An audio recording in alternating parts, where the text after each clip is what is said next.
आज ही Doubtnut app download करें। Doubtnut पर अपने सभी गणित, रसायन विज्ञान, भौतिक विज्ञान और जीव विज्ञान के डाउट्स का करो सफाया। बस प्रश्न की फोटो खींचो, एक ही प्रश्न को क्रॉप करो और तुरंत वीडियो सोल्यूशन पाओ। अभी डाउनलोड करें।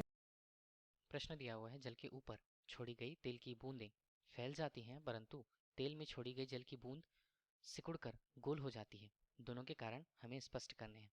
जहाँ तक यदि हम केवल जल की बात करें, तब जल में उसके ही अणुओं के बीच लगने वाला बल, जिसे हम ससंजक बल कहेंगे।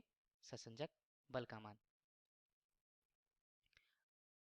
अब यदि पहली स्थिति, ससंजक बल का मान जो कि है अधिक होता है।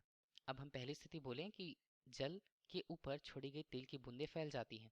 इस स्थिति में जल और तेल के बीच एक, हम उसे बोल सकते हैं, एक लेयर बनेगा या एक पदार्थ बनेगा जल और तेल के बीच।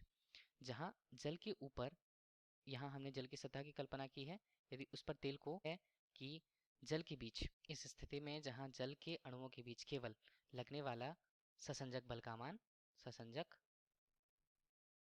बल का मान अधिक होता है। किसके?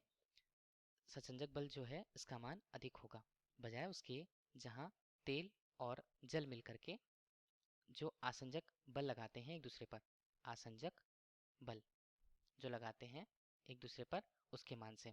यही कारण है कि जल के ऊपर तेल का फैल जाना यह बताता है कि आसंजक बल का मान जो तेल और जल के बीच लगता है उसका मान कम होता है जल के अणुओं के बीच लगने वाले बल से।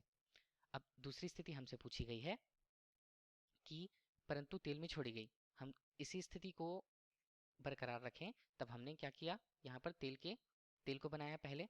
अब तेल के ऊपर यदि हम जल की बूंदें डाल दें, तब जल की बूंदें किस प्रकार का व्यवहार करती हैं, वह उस पर न मिल करके अविलेय के अनुसार उसके ऊपर तैरने लगती हैं और उस पर मिलती नहीं है। पहले अघुलनशील न होना उसके बीच क्या स्थिति को बताता है, जहां हम केवल जल की बात करें, जल के बीच लगने वाला, जल के अणुओं के बीच लगने वाला ससंजक बल, ससंजक बल का मान अधिक है किसके अपेक्षा?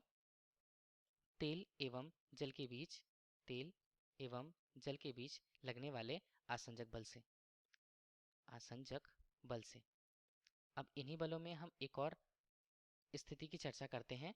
चूंकि पहली स्थिति में तेल के अणुओं के बीच लगने वाला आसंजक बल, माफ कीजिएगा, ससंजक बल जो उनके अणुओं के बीच लगा है, ससंजक बल का मान बहुत कम था पानी के लिए। और इसी तरह अभी भी हम देखें, तेल के अणुओं के बीच लगने वाला ससंजक बल का मान अपेक्षाकृत जल के अंदर, जल की बूंदों के मध्य बनने वाले ससंजक बल के मान से कम ही होता है। इस प्रकार तेल और जल के बीच यदि हम दोनों स्थितियों को देखें, तो पहली स्थिति में जहाँ तेल जल के ऊपर फैल जाती है और दूसरी स्थिति पर जहाँ तेल के ऊपर जल बूंद के रूप में होती है, वह उन पे ससंजक बल और पृष्ठ तनाव के ऊपर निर्भर करता है। धन्यवाद। कक्षा 6 से 12वीं से लेकर नीट, IIT, JEE वो एडवांस के लेवल तक 1 करोड़ से ज्यादा छात्रों का भरोसा। आज ही डाउनलोड करें डाउटनेट ऐप या व्हाट्सएप करें अपने सारे डाउट्स 8400 400 400 पर।